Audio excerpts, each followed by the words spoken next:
Dukewheatly here with a video on transparencies or removing the background.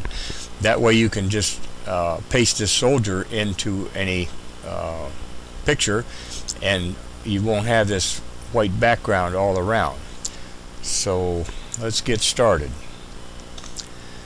Now I've already opened up this JPEG and saved it as an XCF, which is the GIMP layered format. When you do this, generally speaking, when you go to the background eraser over here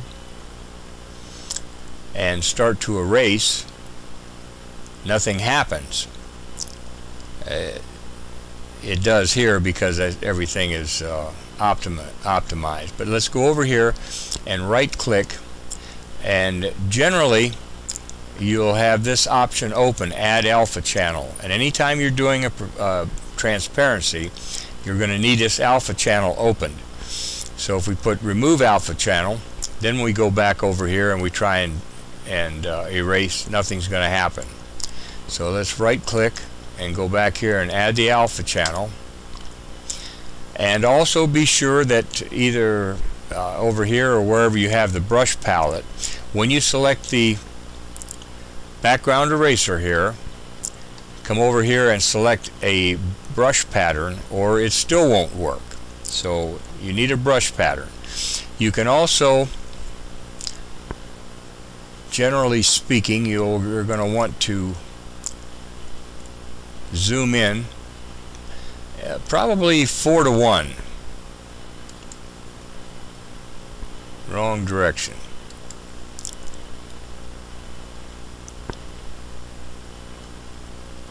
Four to 1. There we go. And this will give you a little let's go ahead and enlarge our window a bit. And another little trick, when you click on one area like this, hold the shift key down, and as you move it up here, it'll move generally in a straight line, or it will erase a straight line following this. So this brush is really too big to remove all the little small areas, but anyway, now click this and you'll get a straight line arrow, straight arrow effect here. You can do that over here. We'll click here, hold the shift key down, move it up here, and take out a bunch. But you generally need a smaller brush to get into these little areas here. Also, you might need this if you're using a flood eraser. Photoshop has one. Photo Elements is a cheaper version, and they have a little wand that you can use. And sometimes if your image has little light areas, it'll just bleed through there, and so then you're going to have to do some fine touching up with your background eraser.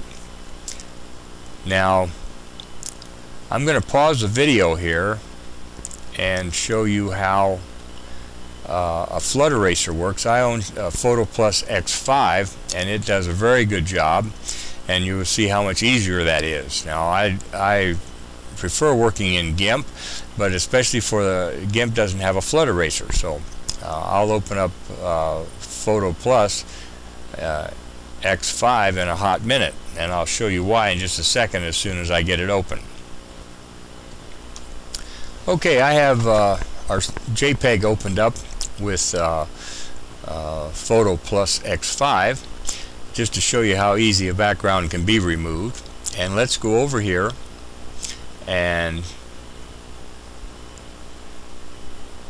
pick the eraser, and it gives you either standard, background, or flood eraser, and flood eraser is what we want.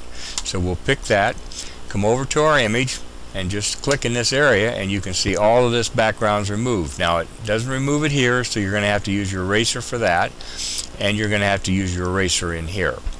But now comes the tricky part. When you save this, because this is in Photo Plus's layered format, which is SPP, you want to export this. So we'll go over here and we want to export or export optimize. Let's go with the optimizer. and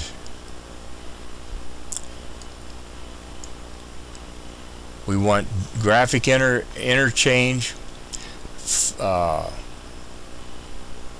font, and that's a GIF or GIF.